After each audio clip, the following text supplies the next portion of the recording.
আসসালামু আলাইকুম। আজকে দেখাবো হোমমেড চাট মশলা। তো চাট মশলা আমি কি নিয়েছি সেটা আপনাদেরকে দেখাচ্ছি। এটা হলো আস্ত ধনিয়া, আর এটা হলো জিরা, এটা হলো আপনার রাঁধুনি, এটা হলো আপনার লং। আমি এখানে লং নিয়েছি আর কি হাফ চামচ।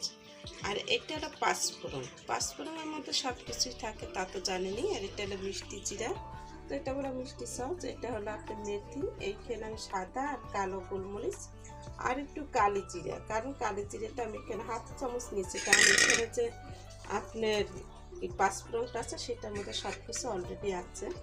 তার নিয়েছি কয়েকটা 6-7টা আর কি শুকনো মরিচ, চালটা কমিয়ে রেখেছি।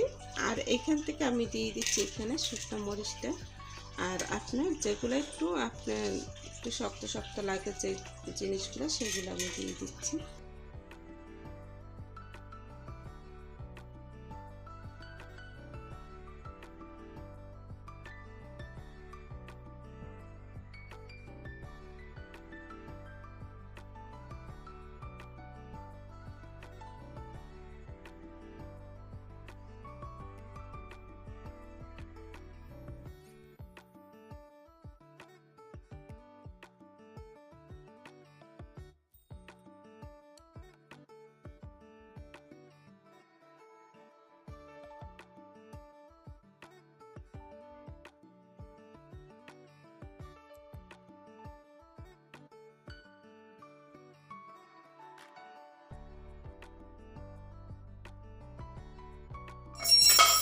চাল কমিয়ে তারপর আমি এটা ভেজে নিচ্ছি আর কি, হালকা হালকা করে একটু আর কি করছে।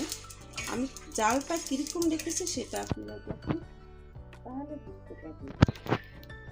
এখন আমি সুন্দর মতন এটাকে ভেজে নিচ্ছি, আমি এটাকে নামিয়ে বিরান করে নেব। তারপরে আমি এখানে সব উপকরণ একসাথে মিলিয়ে নিয়েছি। তা একটু কালারের জন্য আমি এখানে একটু হালকা একটু মরিচ দিয়ে দেবো, গুঁড়া মরিচ, আর শুকনো মরিচও কালার হবে। তো এখানে আমি হাফ চামচের একটু মরিচের গুঁড়া দিয়ে দিলাম, এটা কালারের জন্য আর কি। আর এখানে আমি একটু টেস্টিং সল্ট দিয়েছি আর একটু আপনার চিনি দিয়েছি, কারণ এটা যে আপনার চাট মশলা এগুলো থাকে থেকে। তারপর আমি এটাকে ব্লেন্ড করি। আচ্ছা, তা ঘরে বসে বানিয়ে নেন হোমমেড চাট মশলা। আর এই চাট মশলাটা একবার বানিয়ে সারা আপনারা যতদিন এটা খেতে পারবেন আবারও বানিয়ে নেবেন।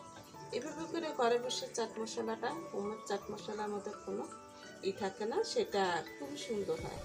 আর বাইরেরটা আপনার স্বাস্থ্যকর না, আর বাসায় যেটা বানাবেন সেটা হলো স্বাস্থ্যকর মশলা। তাই করে বানিয়ে নেবেন।